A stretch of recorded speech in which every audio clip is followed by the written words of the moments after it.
Welcome to Dairyland Frights, the paranormal podcast that covers everything spooky, creepy, and mysterious in the Midwest and beyond. And today, boy, folks, you are in for a real treat. I've been trying to get Maryam on this podcast. We've been going round and round, but we finally found a schedule to get her on. And I'm so thrilled to have her. Welcome, Maryam. Hey, thank you. Thank you for having me. I know it took us 4 months, I think?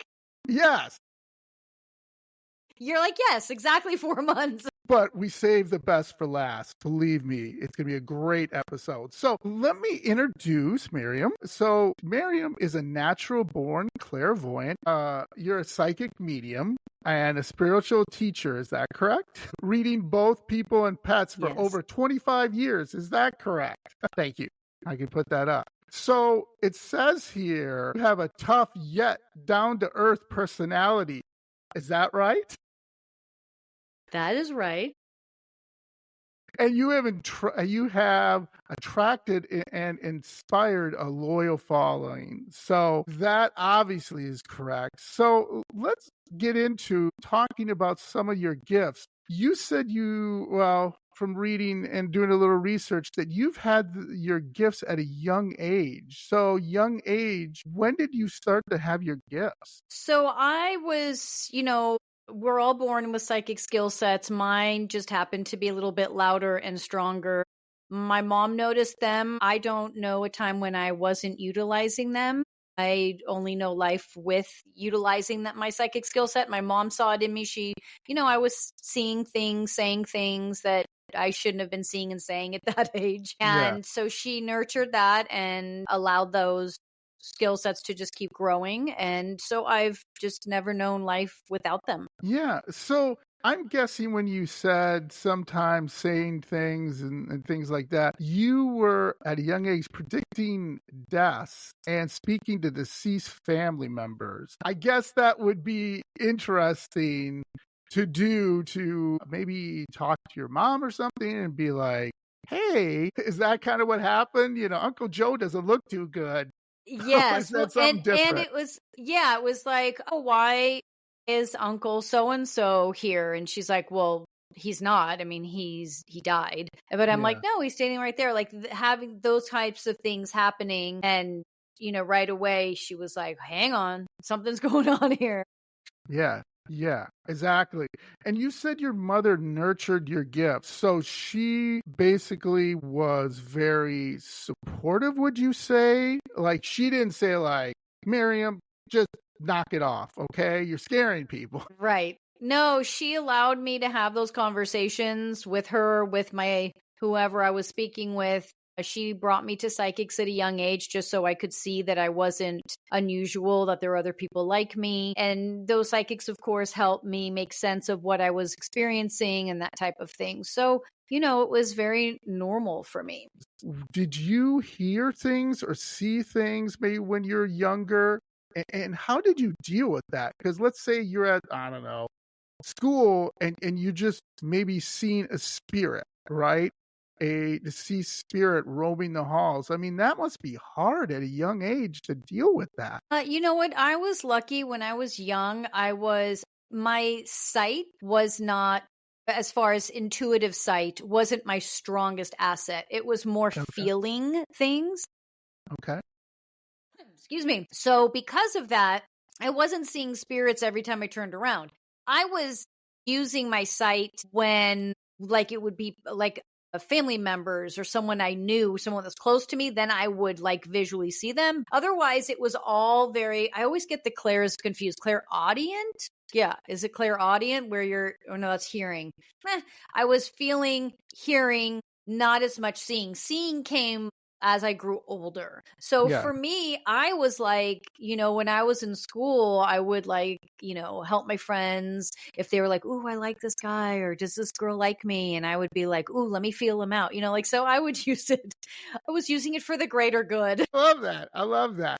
So let's get into something I think is really, really interesting. One of the things you can do is remote view locations around the world. How does that work?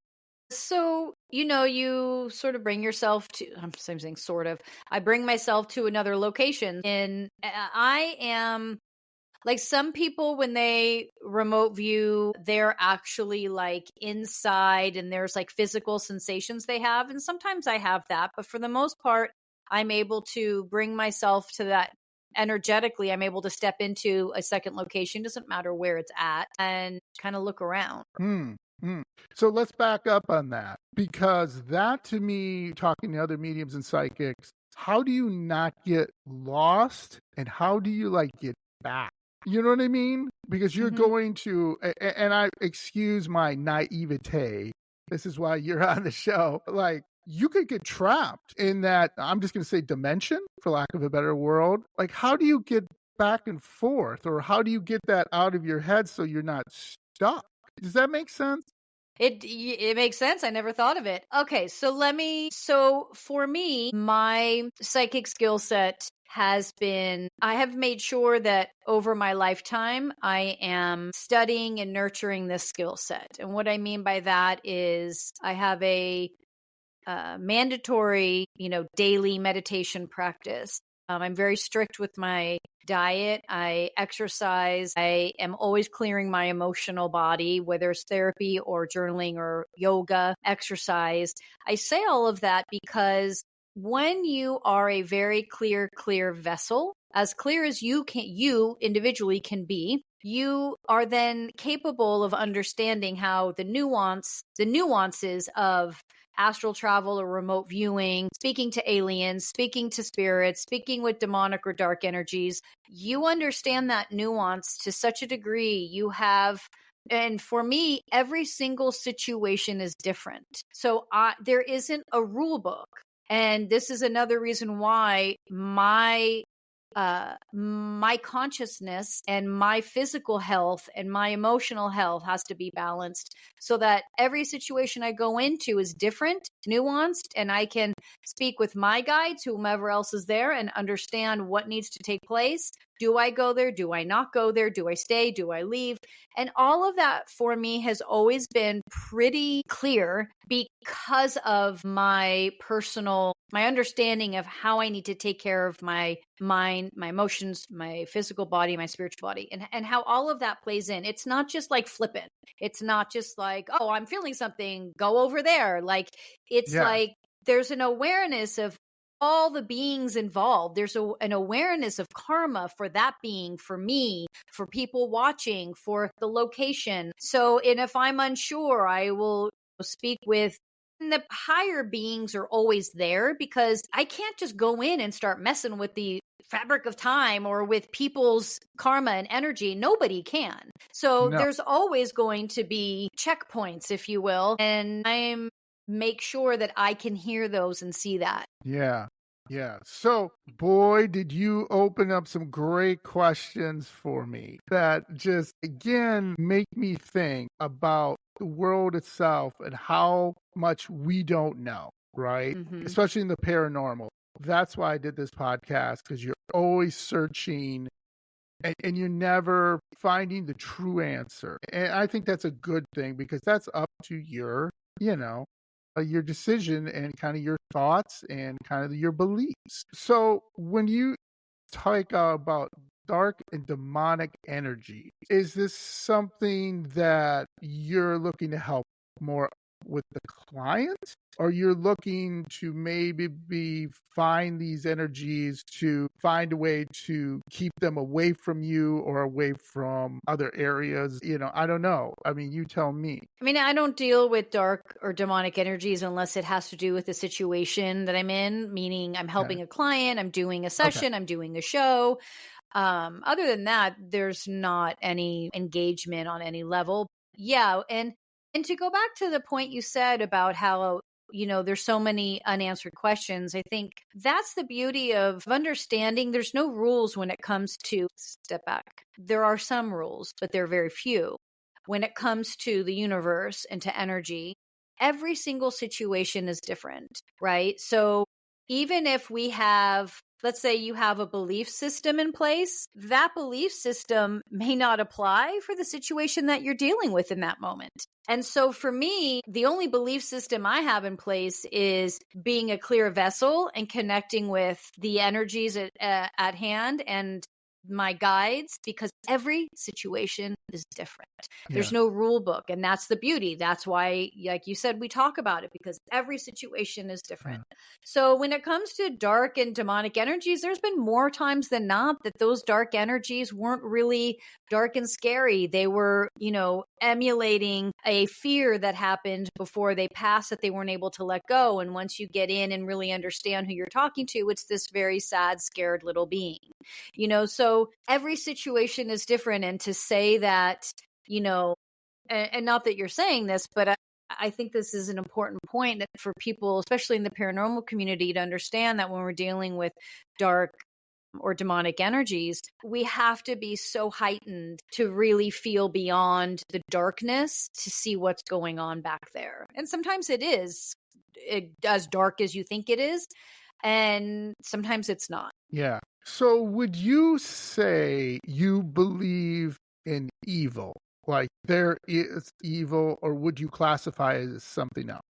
I'm always hesitant to say that I believe in something, because there is no hard, fast rule. I have experienced extremely dark energies that are, I guess if you want to use the word evil, you can use the word evil, but they're evil because of life experiences that they had. It's not just like now there's other times where you see, if you want to say, you continue with that word evil, it's this, sometimes there's a lot of like residual energy that sort of comes together and just creates like this crazy, for lack of better words, ball of darkness that's just filled with a residual dark energy that doesn't belong to anyone and isn't a being and was never a person. It's just residual, like a dust ball, if you will, that you need to simply clear. But it doesn't have a intention to harm. It's just residual pain, sad, suffering energy that's come together. So when you start to see how nuanced it is, no, I wouldn't say there's good and bad, yes, but there isn't this intentional evil that lurks. People are evil because of trauma and sometimes of suffering from mental illness, Right. Exactly. So, but would you agree with me that you could attract negative energy though? Because Of that's course, different, right? 100%. Oh, yeah, of course. Absolutely you can, yes. Yeah. And that is a little different because, again, everybody wants to throw it into a box. I mean, Hollywood wants to give you the blood and the guts and of course, you got to sell tickets, put bums on seats. I totally get that. But when I see things like, I don't know if you're familiar with the Warrens, Ed and Lorraine Warren, where they're talking about demons and devils and possessions and stuff, I'm very skeptical of that, because I'm like, and correct me if I'm wrong, Miriam, it takes a crazy amount of energy to do that, right? I mean, you can't just pick up. I always joke with my guests. There was a guy that was trying to sell a laptop on eBay where he said it was a cursed laptop, that he cursed it somehow. And I'm like, what? Like you can't just, do that. Do you agree with that or disagree that you can curses exist? And like, I'm going to use the big one, if you're familiar with, is Annabelle, where this cursed doll or other dolls that are out there, that you see them and you don't do the right thing and immediately something bad happens to you. Is that something that you agree with, or is it something you believe in or not believe in? I love this question. I have a TikTok page called Behind the Hauntings, and did you see it? Yes, I love it. Okay, so on that page, what I'm doing is stitching people who are having these paranormal experiences, and you'll see a lot of the common concepts come through, right? And so I try my best to, when I'm dealing with a cursed object, I always start by saying it is very hard to set a successful curse. That is hard to do, just like you're saying. Is it possible? Percent. Are there people out there that can do it very well? Percent. But it is not as common as we think. Just like you said. So does it exist though? Absolutely. And I would say, in my 25 years of doing this work, most of the people that have come to me thinking they were cursed, it wasn't a curse. It was just life, right? And how we're reacting and responding to it. But of course there's ancestral curses, and those things are all very real, but like you nailed it. Like it is very hard for someone to do that. It's very difficult. Yeah. Absolutely. So let's stay in that lane. Ouija boards. That's another thing too. I didn't look at all your videos, but have you ever had someone say, "This is a cursed Ouija board, Maryam, and what do? I'm having issues with my life." Well, I don't. I haven't come across, no one's asked me about a cursed Ouija board, but of course those questions come up all the time. Like, are they real? Should we trust them?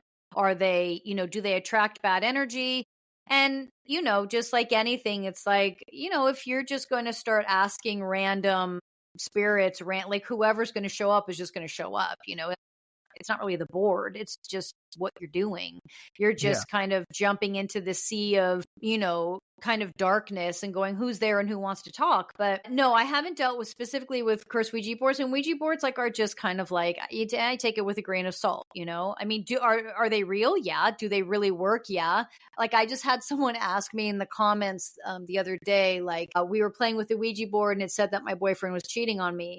Do I believe it? And I was like, and she said but here's the thing. She said the Ouija board was very accurate of mentioning his name, very specific, right? So that made her nervous. And I just said, this is a bigger conversation, but what does your intuition tell you? And she's like, well, I was already scared that he, it turns into a whole thing. And you're like, who knows? Who knows if the board's feeding off of what you were already scared about, or if the board is actually telling you something real. Yeah.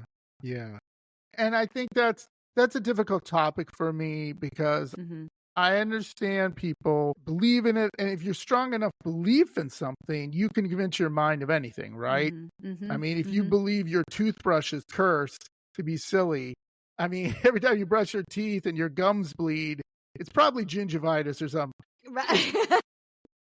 It's not, but you could convince yourself, right, that your toothbrush is cursed. That's silly. I'm sorry. That's a good point. No, it's a solid point. I hear that. Yeah. So here's another thing I think and this has become more and more in the news and has become more front and center, is you work with clients to help them with abduction, and visits by aliens to be more light-filled. What does that mean? Because I'm going to bring something up to you, Maryam, that I think is really interesting. I've interviewed people who have been abducted by aliens, and they said that is one of the worst experiences of their life. They still think it's happening. It was painful. It was horrible. It has made their life a living hell. And I've spoken to people who have said, basically, the alien or extraterrestrial, however you want to classify it, has been nothing but helpful. Has been nothing but telling them, hey, you need to help the world, and you need to help your neighbors, and you need to help this. When you're talking to a client, what have you seen? A little bit of both, or is there something else that, that kind of shocked you, that you went, wow, this is something I've never seen before? To kind of react to that, first off, it's first I tell people, just like humans, if you have humans that do evil things, to use the word we used earlier, like murder, rape, incest, humans do that. Humans abduct. Humans. Correct. Humans kidnap. It's no different. So if you're dealing with an alien group that's just as low a vibration as a human doing it, then we have to stop it. If you were in body, if as a human, if every night someone came to my house and was harming me, or God forbid, raping me every single night, I would do something. I would call the police. I would move. I would have I would do something. And so the problem is when people go through this with aliens, they don't know where to turn. They don't know who to talk to. They don't know how to stop it, but you have to stop it. Like, you deserve to stop it. You are entitled to stop it, because their experience of this awfulness is just as real as the experiences of the positive ones. Because just like we have people that are raping and murdering, we also have people who are gurus, who are priests, who are genuinely these highly evolved souls, all living on the same planet, right? No different. So I've seen some nasty cases, yes, and I've seen a lot of really beautiful cases, but both are warranted, both are real. And a lot of times with the cases that I've seen, in order for them to stop this, they have to raise their vibration. They have to start doing the work. They have to change their lifestyle, change their belief system, get into meditation, and start saying no and standing up. I was abducted. I had 2 abductions that were nasty. And I came back and I actually had marks on my body. And I remember how awful those situations were. That's when I woke up and was like, I'm not doing this again. Like, I got to figure this out. And this was when I was really young, before I really came into my understanding of working with aliens. But, you have to be willing to put your foot down. But some of these people are so scared and have such horrifying experiences. I don't blame them by any means. But at some point, we have to, that's why I try to reach out to people and say, if you're having these experiences, I can help you, and I can help you help yourself, basically. Yeah. How do you handle that sensitive information to talking to a client? I mean, you don't get into too deep specifics, but could you tell me maybe a time where you're dealing with a client? What was the big thing? Were they being scratched? Were they being probed? Were they being, I don't know what happened to them, but it's something severe happened to them. Can you kind of share that? And how did you kind of help them get through that? So I think the most common is the sleep paralysis experience, where they're freezing these people. They're not able to move. And then they're witnessing beings walking through their home. They're feeling beings touching them.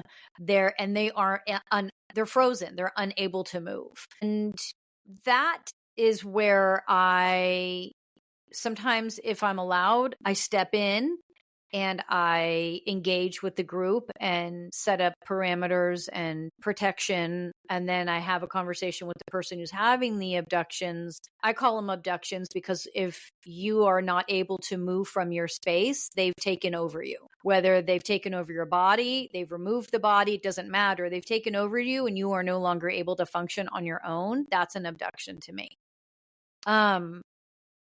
And then we address them and why are they having the experience. We had someone who, I'm trying to think of most of these experiences that I've been helping with is these beings entering homes, entering spaces while they are frozen. Like, most of them are those experiences. I've had one who ended up, one experience actually just recently, she didn't know how she ended up there. She was like doing these meditations at night. She was opening up her third eye. And then all of a sudden she ended up in this ship with these beings that were praying mantis-like. And they stuck something in her head. And this happened, I think it was maybe a few years ago.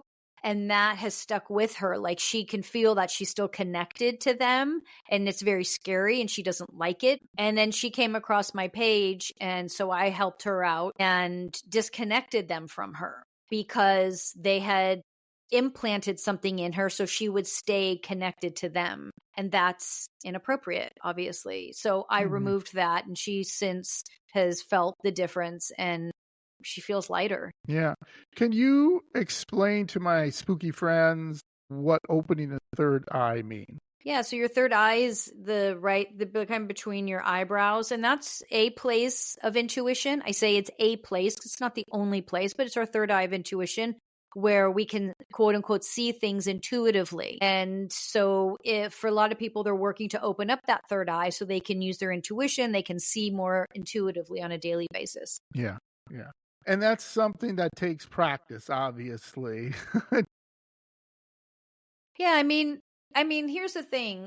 We all have a chakra system. We all have a third eye. We are all conscious beings that have entered a human body. So we all have psychic skill sets. We all can either see, hear, or feel, or both. We all have something, which is why I typically don't refer to it as a gift because it's like it's a skill set. It's just, I dance, you play the piano. Like they're just skill sets that we all have. So it's just whether you believe it or not, it's still there. Whether you use it or not, it's still there. Yeah, obviously. And I've heard, and correct me if I'm wrong, every medium, psychic, empath I've spoken with have said everyone has these skills that you have.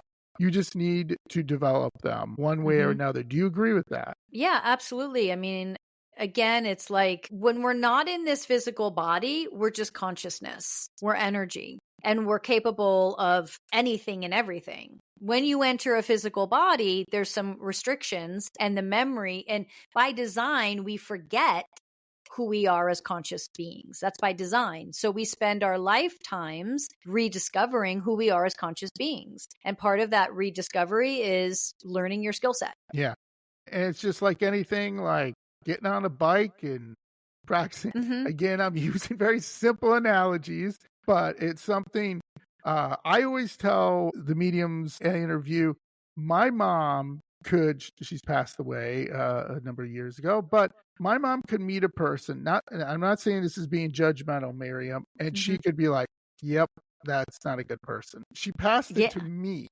Like she would meet that's awesome. she would meet my girlfriend, whatever girlfriend I'd be going out with, shake, the woman's hand and be like, "Not going to work."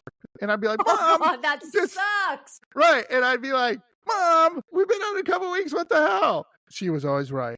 And Always right. something personal about me I always like to share that I love to hear your opinion on. So I have that too.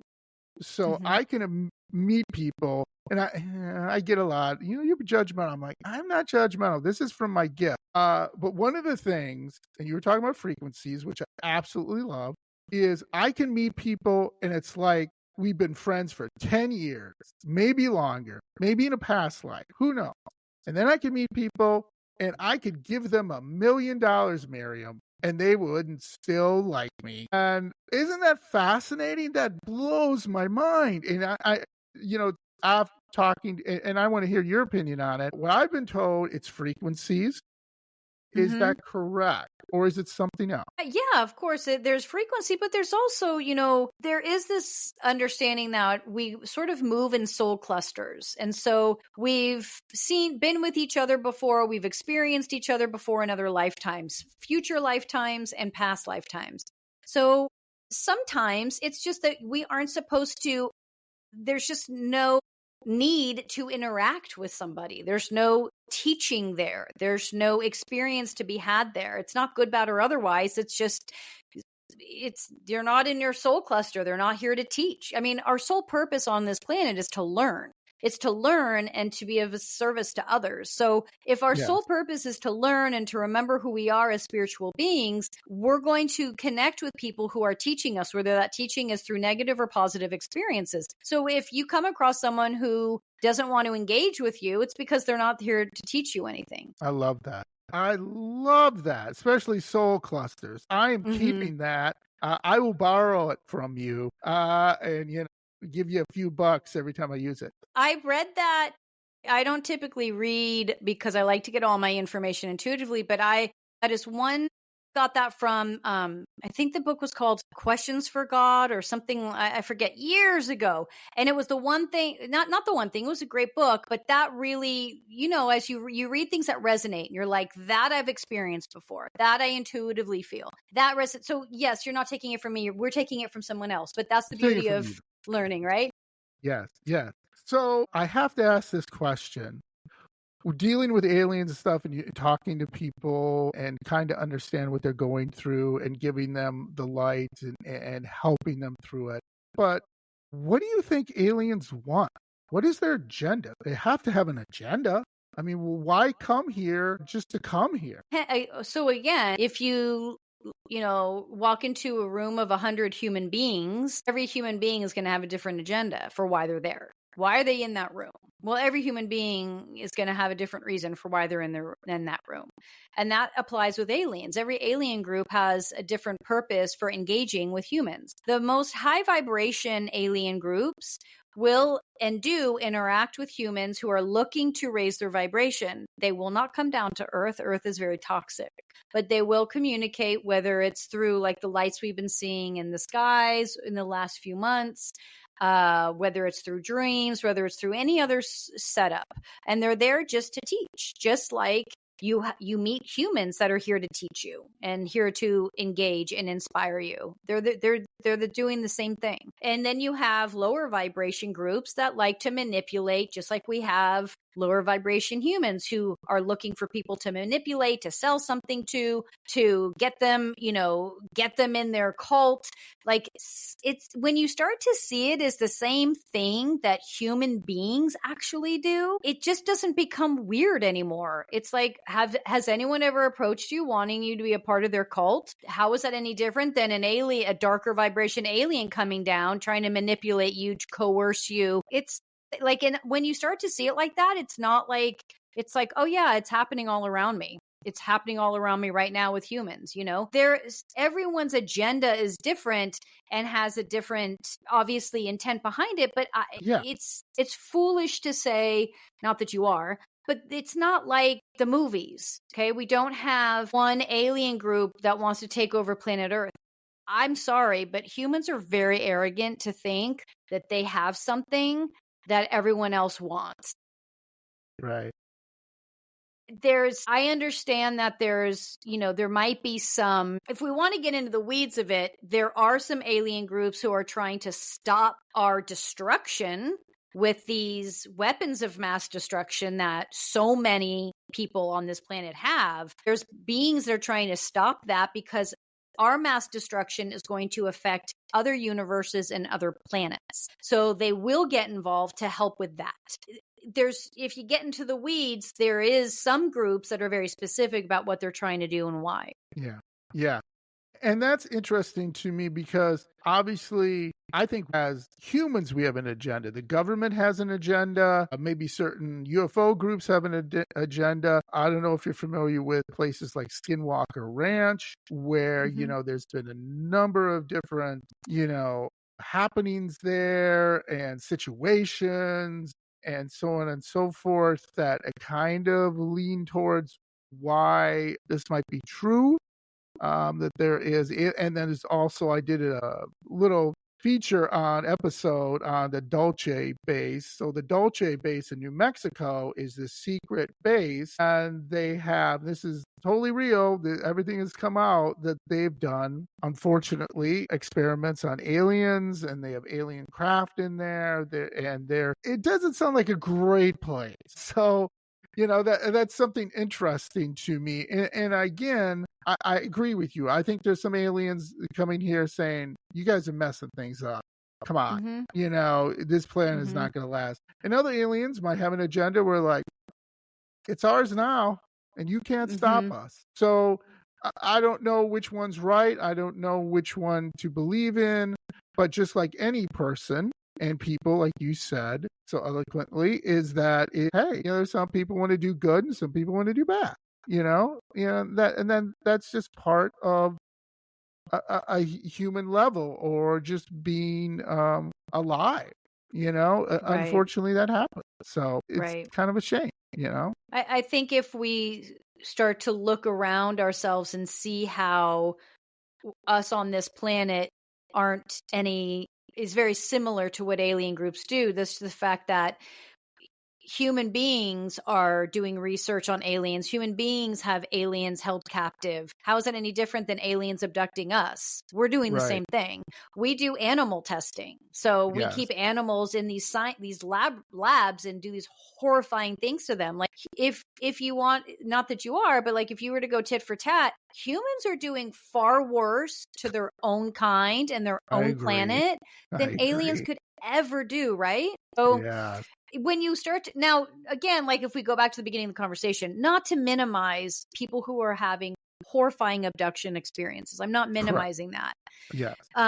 Because that is still, and listen, to be fair, like when you're abducted by an alien, you're not only processing what the hell just happened, who do I tell? Can I tell anyone? This is embarrassing. Like there's so much attached to it that's different than if you know, of a human and human experience. I get that. But like when it all drills down, when we're talking about it from a larger scope, we're seeing how it's like, every time we turn around, it seems to be humans that are causing the problem. Absolutely. Absolutely. I couldn't agree more. You know, there's some people on this earth where I'm like, is there a pit somewhere we can just push you into some Cheez-Its and some water bottles and whoops, there you go. I have to ask too. Let's have a little fun here. Well, maybe it's not fun for you. I apologize. But have you ever had any government officials, any strange people reach out to you when you're talking about aliens, maybe in your groups or online, and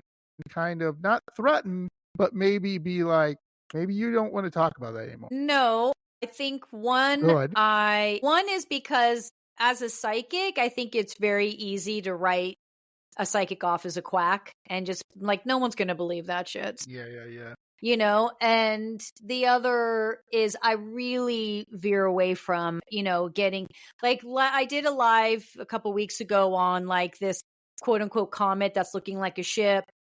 And I also, when we did also a live where that orb intercepted a missile. Yep.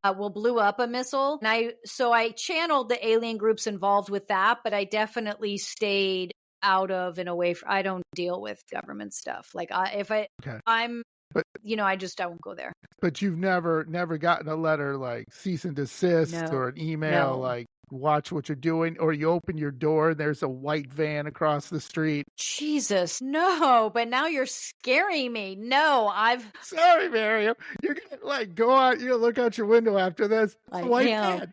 What the hell, John? Jesus. All right. So my husband has a white van. He's a bartender for work, and I'll be like, "Whose white van is that?" And he's like, "That's mine." What's going on? All right. So let's slip to a little bit of a, well, not a lighter topic, but a very important topic to me because I love animals. And you are a volunteer for One Planet Rescue, a board member helping with finding and tracking lost animals. Is that correct? Are you still part of that? Yes. Excellent. So with that, how does that work? Did just people reach out to you and say, hey, I lost my dog. Where's my dog? It's funny. I just had that come in while I was getting ready for this podcast. One Planet Rescue texted me and they were like, we have another lost dog. I have you send pictures of the dog, or cat, pictures of where the animal got out. Sometimes I have to get, like, I work off photos. So sometimes I need really specific photos of like the door, the backyard, the bedroom. I need pictures of everybody who lives there. And then I knock on wood, I'm able to track where they are. And with One Planet Rescue, we've had, our success rate is probably like 95%, honestly, because the reason why it's so good, though, it's not just me. It's because Farah, who runs One Planet Rescue, when she reaches out to me, she's on the ground. And if she's not on the ground, there's other people on the ground. And so there's people looking as I'm pointing them in certain directions, right? I'm like, go this way, do this, go that way. And so people are doing that. And sometimes it can take days. Sometimes it can take 24 hours. There was this one case I had with this gentleman who came to me through my sister, actually, up in Oregon. And It was the dog had got, I mean, the sooner you get to me, the better, the longer, the harder, obviously. But this guy got to me, his dog had been out a week. I worked with him. And listen, when I'm working with them, I'm texting with them all day, all night, all day, all night, all day, all night. It's not just like, oh, here, go there and do this. It's like, this is going to go on for a while. We went on for 4 days and he's out there and he's like, I said, it was like, we were just kind of hit and miss, hit and miss. And then there was one day he's like, okay, I'm here. He texted me. He's like, I'm out here right now. What are you feeling? I'm like, he's right next to you. And he's like, no. I was like, he's there. He's right there. He's right there. And he had a family member out with the dowsing rods and the dowsing rods started going crazy. Boom. The dog ran right past them and couldn't catch him. And then I said, go home, put food out. He'll be home the next morning. And I love it. It was crazy. The dog showed up as if it never went away the next morning. But it's just, you have to have people on the ground looking. Like, it's not just, me saying, go here. It's a whole, and it takes, I'm on it 24/7. When someone calls me with a lost dog, it's nonstop until we stop, Yeah. Yeah. I love that. Also, do you talk to pets who have passed on? Do you ever do that? Yeah, absolutely. I read animals who have passed. My sister will call me and go, can you please talk to Penny right now? Which is the dog who's still in body. Penny's misbehaving. You need to tell her to knock it off. And I'm like, okay, like, I don't know if this will work, but she does it to me all the time. So yes, animals that have passed, animals that are still in body. And how does that work? Is that done through, I don't know, email, Facebook, So interesting question, actually, because for me, when I'm reading, if someone calls me and they want a pet reading, I do it all through email or all through text. And the reason why is because I have found that the pet parent's emotion can absolutely mess with the communication. So I found if I keep that distance with with text or email, it's so much easier. Yeah. Yeah, absolutely. I don't know if you're familiar with a gentleman. His name is Rob Goutreau. He is also a pet psychic who I introduced. And he just told me some great stories about, people who we've dealt with.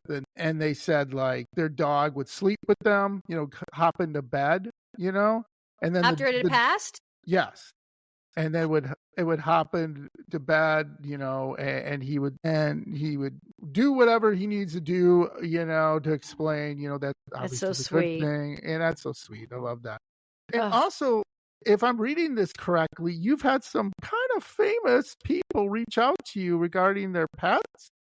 Like Kat Dyson, Demi Moore, Jackson. Is that right? Am I reading something Demi else? Moore, Demi Moore, I read her cat or her dogs. Kat Dyson, I did I was doing a Black History special where I was going into, for those that didn't know where their roots, where they came from necessarily, if they didn't have that kind of paper trail, I was helping them piece together their roots and where they have been, where they've come from. I did that with Kat Dyson. My cat from hell, we worked with. He came over to help us actually with my kitty, who's still my 18-year-old kitty. We worked with him. And so, yeah, I've done a few, some pet readings, some people. That's awesome. And then, obviously I'll have all the links in there and stuff for them to reach out to you if people want to reach out to you and have a reading to talk about their pet or find their lost dog. So that's awesome. So, yes.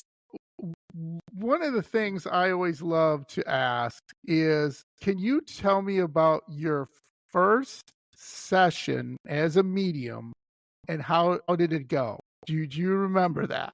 Like, oh my gosh. First time you did it, you had a client, how did it go? I can't. My mom maybe, but like, honestly, because I was doing it at such a young age, I was always helping people and talking to them about their situations. And I was doing it before I ever really thought about being paid for it. I was just helping people, and a lot of it just came out of conversation. For me also, I didn't really set up a business where I was seeing clients, 6, 7 clients a day.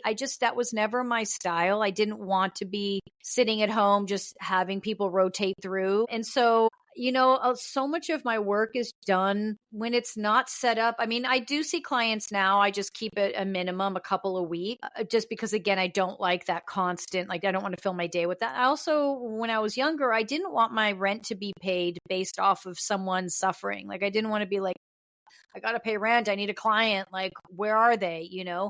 So I always had other jobs. But to answer your question, again, I think I go back to just in high school, helping my friends with their relationships, helping my friends when they would like someone. And I would always kind of know who to pair up and who to help. So that's kind of my first memory of it. That's awesome.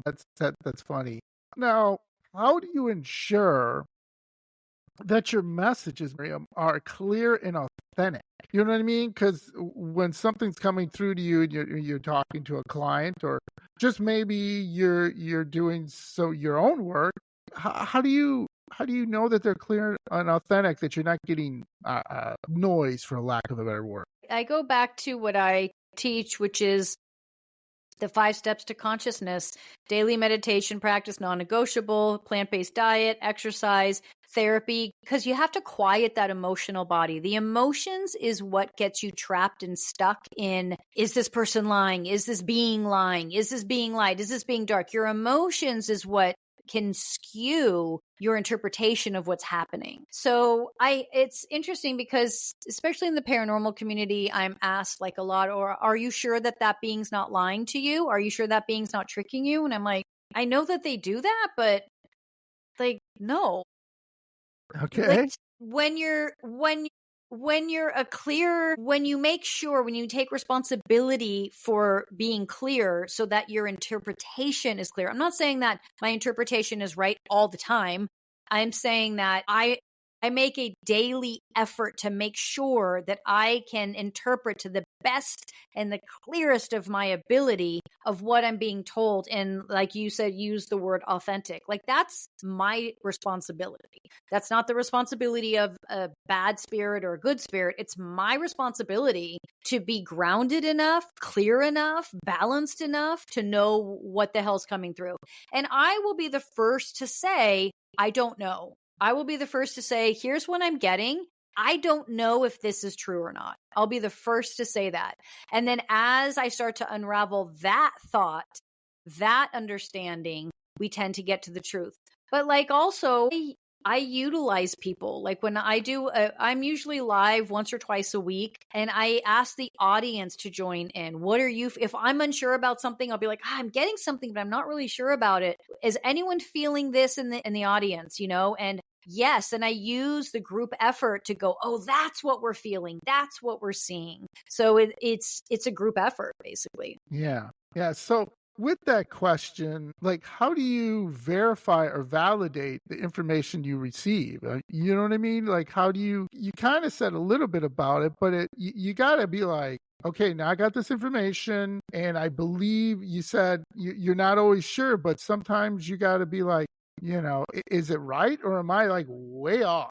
Yeah, I think it depends. Like, if I'm doing a one-on-one session, you can tell, obviously, with the person is like, yeah. Like, just last week, we did a live where I was helping to clear a couple of people's homes who they were having trouble in their home, a lot of dark energy situations, spirits, blah, blah, blah. And so as I was doing the session with them, they respond with, yeah, that tracks because this and this happened, or that tracks because that's what I was feeling, And if I'm not getting that response, then I'll say, okay, where are you at with this? What are you feeling with what I'm saying? And if they're like, well, it doesn't really make sense because I da da da, and I'll go, okay, so hang on, let me go back in. Let me see if I can get a deeper, clear explanation of what I'm experiencing to see if we can make sure it's tracking with what you're doing. Yeah, that's really good. So, how about a time that you've had, and I always love asking this to medium, when you've had a skeptic, like somebody's coming really close-minded, have you ever had an experience where someone has come in like that, like, yeah, right, and then walked away and went, oh my God, that was awesome, Maryam. I can't believe what you said. That's totally spot on. My father, my whole life, has never believed in any of it, so you could use him as an example.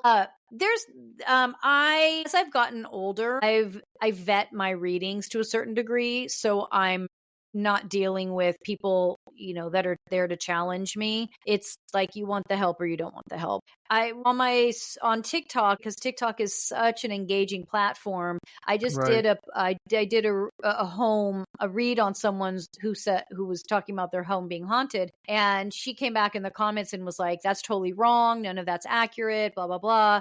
And then I was like, "Yeah, but this, and this," and then they just quietly disappeared into the void. And it wasn't that I was pointing out facts. I was just pointing out, listen, it's not black and white.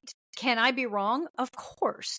Will I be wrong in my lifetime? A million times, just like every other psychic will be wrong. But I choose to not engage with those that are challenging unless they're now. There's a difference between someone not believing and saying, "Oh, prove me wrong," which I won't do, between someone going, "Listen, I'm not a real believer. I have a question." Like, how do you know when blah, blah, blah? Mm. Like, I love those questions, right? I love Yeah. people who don't believe but are inquisitive. But I'm very, like, when I do readings, I tell people ahead of time, you need to come with a list of questions. You're going to have to supply me with a bunch of pictures. I'm going to need names of people. And in today's day and age, there have been people that go, "Well, how do I know you're not just going to Google it?" And I'm like, "You don't." But so if that's where your head goes, then I'm not a good fit for you. There's another psychic out there somewhere else, So I'm not here to prove my work. So I tend to just work with those that are ready and open. Yeah. Right. And that makes perfect sense because everyone I've spoken to with mediums, they say if you come in closed minded, if your mind is closed, I'm not sure I can help you. And that makes sense on anything. If you come in and you're being like, It's true. "Yeah, I don't believe in this, but whatever." But if you come in, I don't believe in this. However, I do have some questions because I'm Yeah. concerned about my mom. Mhm. I feel she's suffering about something, and oh, okay. Well, let me see if I can help you with that. So one of the main things you just mentioned that when people come into, people listening to this who want to reach out to you, what do you say is the number one thing other than, I need some information and things like that, kind of get me started? What's the other things that someone needs if they reach out to you to kind of, get things started on the right foot, as they say? As far as getting a session? Yes. Yeah, I just ask you to know ahead of time what it is you want to know. So I read off of questions. So have a list of questions. Whereas, so don't expect to come in and go, "Okay, just tell me what's going to happen in a year from now." Like, I need specifics. Give me a handful of questions. And then, like I said, you'll provide photos of yourself, of anyone in those questions. And then boom, I just start going from there. Yeah. And that makes perfect sense. The other thing is obviously being private and confidential. How do you guarantee that? How do you tell your clients that, hey, what goes on here stays here? I'm just not an a-hole. I don't share it with anybody. No, I mean, I'm teasing, but I'm not teasing. Like, there isn't any way to guarantee it other than just not do it. Obviously I would never share anyone's information, but I think too, like, I offer two options. You have, especially if you're dealing with, like, for example, if you're dealing with a house clearing, you can A, hire me privately, or B, you can wait for one of my live shows and join me on my live and share your story. So, and that's free. So you have two ways of doing it, privately or not. But other than that, I don't have any way of guaranteeing that, guaranteeing to someone the privacy, other than I just would never do something like that. Yeah. So, yeah, I mean, you have, as they say, scruples and you're authentic and, that's obviously what everyone needs. So I have to ask, what are you got to have questions like, what are the lottery numbers? And when am I going to fall in love? And what does my husband look like? I saw something I think is absolutely fascinating. And maybe you would do it in the future, and that's no judging, that you could reach out to this one psychic and she could draw your soulmate. Like, oh, yeah, I've heard about that. Yeah. Yeah. Do you have anything where people come in like that and be like, hey, Miriam, boy, am I struggling dating. I can't do this anymore. I want to get married and have kids. What would you tell 'em? I know it's I on the mean, spot. no, I mean, yes, of course, that's always a common question is, will I be meeting someone? And yeah, like I can give them an idea of where they'll meet them, who it'll be, like what they'll look like, what sort of like the signs to look for. But I don't want to get too specific because obviously things can change, and you don't want to pigeonhole someone and then that's all they're looking for and they don't see someone coming from the other side. I mean, Yeah. I've heard about that. I think that's really cool. People that can draw the soulmates. I don't do that, but yeah, I mean, I can help show you and point you in the right direction. But you don't do lottery numbers because, I I would don't like. do. I mean, No. trust me, my husband's asked that a million times. No, I don't do lottery numbers. I wish I did too. Okay, well, I tried. Wait, if you think about it, what psychic does do lottery numbers? Because if psychics did lottery numbers, then every time someone won the lottery, they would say they're a psychic medium. Yeah. That just occurred to me. And that never happens. Right. And then before we go, some people get stuck. I mean, you're a person, right? You're just a normal person, just like all of us. You have more gifts. But how do you get unstuck? Have you ever been just like, man, nothing's coming through. I just can't get it together. And I've been exercising and diet. And has that ever happened? No, not when it's been, I want to say this, my fault, but like I do a show called True Crime Psychic Guy where we help with lost missing persons cases. And the last case we did, I was blocked and it wasn't anything I had done or not done. We were blocked. And so we had to do a follow-up show to see who was blocking us, what was blocking us, why we were blocked. But if I ever have a client and I'm not like feeling it, I won't read. I'll tell them, let's reschedule. Or if I don't get any information, I give them their money back. A lot of times I don't even have people pay me till after the session because a lot of times I can feel ahead of time, like, I don't know if I'm going to be able to help this person. And I'll say, just pay me after. That way I try, we get, if it doesn't work, they've never paid me. So there's definitely situations where you're like, I don't know if I'm going to be able to get this information. And it's not anything on me. It's just, I'm not supposed to be the messenger. This just isn't the right combination. Yeah. And I think people have to understand you're not, to use a very generic term, you're not a faucet. You just don't turn it on and off. Right? You just right. Here we go. Awesome. Yeah. Well, thank you so much. This has been so enlightening. I could talk to you for hours. I have a ton of other questions, but maybe I'll have to have you back on again sometime. Let me ask you this. How do we get a hold of you? And what's coming up? So I have, go to my YouTube, I have a couple YouTube channels, True Crime Psychic Guy, Behind the Hauntings, Maryam Farish, Ask the Aliens. I'm live once a week on one or multiple of those channels. You can reach me, you can DM me on Insta or TikTok or email me, maryamthemedium@gmail.com. What I got coming up is a true crime case. I do that every other Thursday. Next Thursday, today is before Halloween. So I've got a big Halloween event tonight on TikTok and YouTube. There's just always stuff going on. I've got a fun Ask the Aliens event coming up. I work with Harlow. She does all of the research and co-produces stuff with me. So there's just a lot going on always. I love it. Well, again, I had a blast, Maryam. You're an amazing person with so much knowledge and so much heart and authenticity. And that's so great because it gives people hope, and that's what you want at the end of the day, that, you give someone a little hope to move forward from whether a lost pet, whether having an experience with unfortunate alien or some type of presence in their home or in their self. That's so great. And I appreciate you doing that because we need more people like you that can help. So thank you. That's very sweet. You so much. Yeah. Thank you. Thanks for having me. Oh, thank you. And, again, I'm glad we finally got this to happen because it's better than I thought it would be. I agree. All right. Well, thanks, Maryam. And we will talk later. Thank you. All right. Have a good Halloween. You too. And stay spooky. Bye.